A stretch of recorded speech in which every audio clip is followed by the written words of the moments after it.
Herkes boşu boşuna şatafatlı bir anlatım ve tutkulu bir ifadeyle kendi yolunu önerir ve saf dinleyicileri kendi hayatı ve hareket tarzının bir taklidine davet eder.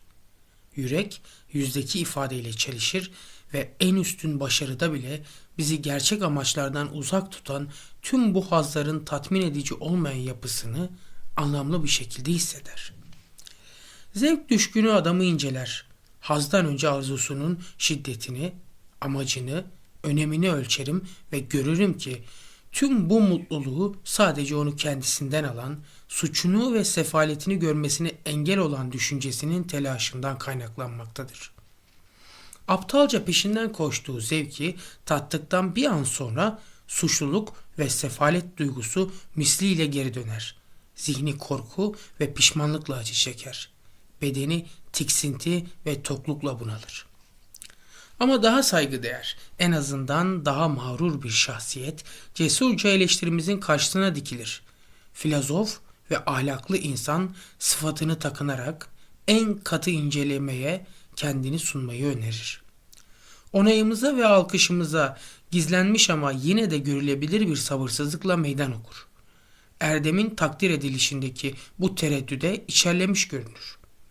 Bu sabırsızlığı gördüğümde daha çok tereddüt eder, görünüşteki erdeminin arkasındaki güdüleri incelemeye başlarım. Fakat bakın, ben bu sorgulamaya girişirken o kendisini benden uzağa savuruyor ve söylevini aldarışsız dinleyici topluluğuna yöneltiyor. Yüksekten uçan savlarıyla aptalca suistimal ediyor onları. Ey filozof! Senin bilgeliğin boşuna, erdeminse faydasız. İnsanların cahil alkışlarının peşinde koşarsın sadece. Ne vicdanlarının sağlam yansımalarının ne de her şeyi gören gözünün tek bakışıyla evrene nüfuz eden o varlığın daha da sağlam takdirinin. Sen elbette farkındasın. Yapmacık dürüstlüğünün beyhudeliğinin kendini bir vatandaş, bir oğul, bir dost diye adlandırırken en büyük veli nimetini unutursun. Göklerdeki gerçek babanı ve onun yüce egemenliğini. Sonsuz yetkinliğin hak ettiği takdir nerede? Nereden kaynaklanır tüm iyi ve değerli şeyler? Nerede seni hiçlikten çağırıp ailenin ve dostlarının arasına yerleştiren, senden her ilişkinin sorumluluklarını yerine getirmeni isteyen, kendisi için yapman gerekenleri ihmal etmeni yasaklayan o en mükemmel varlığa, o en sıkı düğümle bağlı olduğun yaratıcıya borçlu olduğun şükran. Oysa sen kendi kendinin idolüsün. Kendi hayali yetkinliğine taparsın ya da daha doğrusu kendi kusurlarının farkında olarak dünyayı kandırmaya çalışır, hevesini tatmin etmek için cahil hayranlarını çoğaltırsın. Evrendeki en mükemmel şeyi boşlamakla yetinmez, üstelik rezil ve aşağılık bir istekle onu yerine getirmeye çalışırsın. Hoş bir farkındalıkla etkilendiğiniz, insan elinden çıkan tüm emeği, insan aklının tüm buluşlarını düşündüğünüzde göreceksiniz ki en yetkin ürün en yetkin düşünceden doğmaktadır. Ve harika oranlara sahip bir heykelin zarafetini veya ulu bir yapının mimarisini takdir eden ve alkışlayan sadece akıldır. Şekilsiz maddeler yığınından böyle ifade ve oranları çekip çıkaran o heykeltıraş veya mimar hareketsiz kalır görüntüde ve düşünmememize izin verir sanatı, kurgusu üzerine. Sen düşüncenin ve zekanın bu üstün güzelliğini kabul ederken, düşkünlüklerin uyumunu, duyguların asaletini ve aklın başkaca ilgimizi hak eden tüm zarafetini düşünmeye davet edersin bizi. Ama neden bu kadar kısa kesiyorsun? Başka değerli bir şey göremiyor musun bunların ötesinde?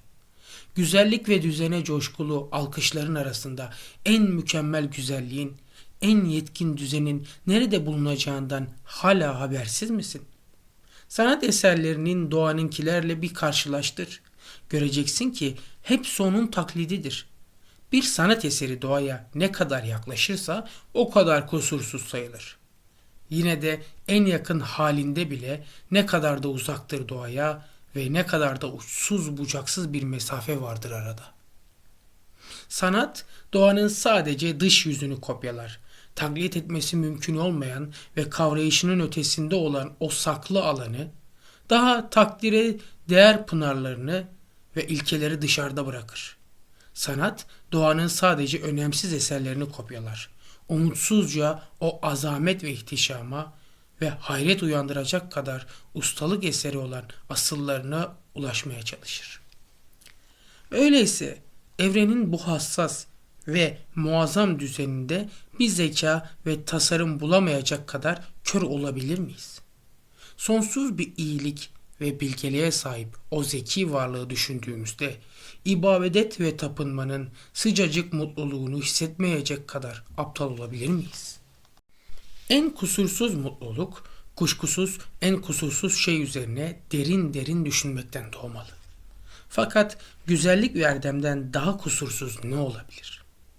Ve evrenin güzelliğine denk bir güzellik veya Tanrı'nın yardımseverliği ve adaletiyle denk bir erdem nerede bulunabilir? Eğer bir şey derin düşüncenin hazzını zerre kadar azaltıyorsa, bu ya yetkilerimizin kısıtlığıdır ki böylece tüm bu güzelliklerin ve kusursuzlukların büyük bölümü örtülü kalır. Ya da yaşamlarımızın kısalığıdır. Böylece onları içselleştirecek yeterli zamanı bulamayız. Ama tesellimiz odur ki bize verilen yetileri uygun biçimde kullanırsak varoluşun başka bir boyutuna geçecek ve yaratıcımıza daha yakışır müminler olacağız. Ve asla zamana sığmayacak olan görevimiz sonsuza kadar mesleğimiz olacak. Beni dinleyen bütün arkadaşlarıma çok çok teşekkür ediyorum. Bugün David Hume'un İntihar kitabından Platoncu aklın Tanrı'yı bulma serüvenini okuduk.